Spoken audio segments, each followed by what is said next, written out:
স্ক্রিনে বর্তমানে আপনারা যে দৃশ্যটি দেখতে পাচ্ছেন, এটি জর্ডানের ঘাঁটিতে ইরান যে হামলা করেছিল, তার ভাইরাল হওয়া ভিডিও ফুটেজ।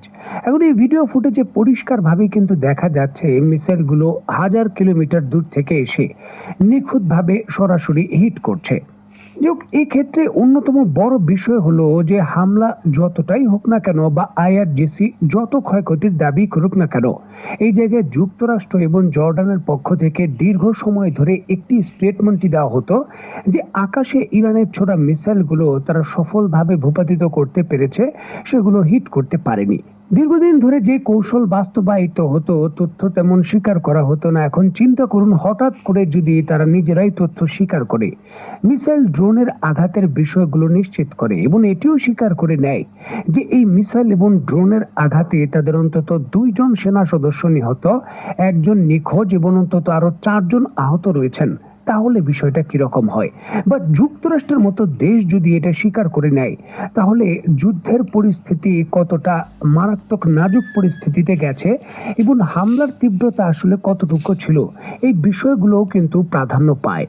স্ক্রিনে নিশ্চয়ই আপনারা দেখতে পাচ্ছেন, কোনো মধ্যপ্রাচ্যের যে আরব দেশের সংবাদ মাধ্যম তা নয়, বা ইরানের সংবাদ মাধ্যম নয়, খুদ যুক্তরাষ্ট্রের সংবাদ মাধ্যম সিএনএন, ওয়াল স্ট্রিট জার্নাল কিংবা বিবিসি থেকে শুরু করে অন্যান্য বড় সংবাদ মাধ্যম, সকল সংবাদ মাধ্যমেই অন্যতম প্রধান সংবাদ শিরোনাম এখন এটি: জর্ডানের ভেতর ইরানের শক্তিশালী হামলায় জর্ডানের এই ঘাঁটিতে, যুক্তরাষ্ট্রের ঘাঁটিতে অবস্থানকৃত মার্কিন সেনাবাহিনীর অন্তত 2 জন সেনা সদস্য ইরানের এই হামলায় নিহত হয়েছেন। 4 জন সেনা সদস্য আহত এবং বাকি 1 জন নিখোঁজ রয়েছেন। এখন প্রশ্ন হলো যে জর্ডানের যে ঘাঁটিটি রয়েছে সেটি একবারে মরুভূমির ভেতরে, সেখান থেকে সেনা সদস্য নিখোঁজ কি করে হন? সমুদ্রে যে কোনো ধরনের যুদ্ধ জাহাজ বা ধরুন বিমানবাহী রণতরী, সেখানে যদি হিট হয়, নিখোঁজ হওয়ার সম্ভাবনার বিষয়গুলো থাকে যে সেনা সদস্যরা হয়তো সাগরের জলে পড়ে গেছেন, এই ধরনের ব্যাপার। তাহলে মরুভূমি থেকে কি করে নিখোঁজ হলো?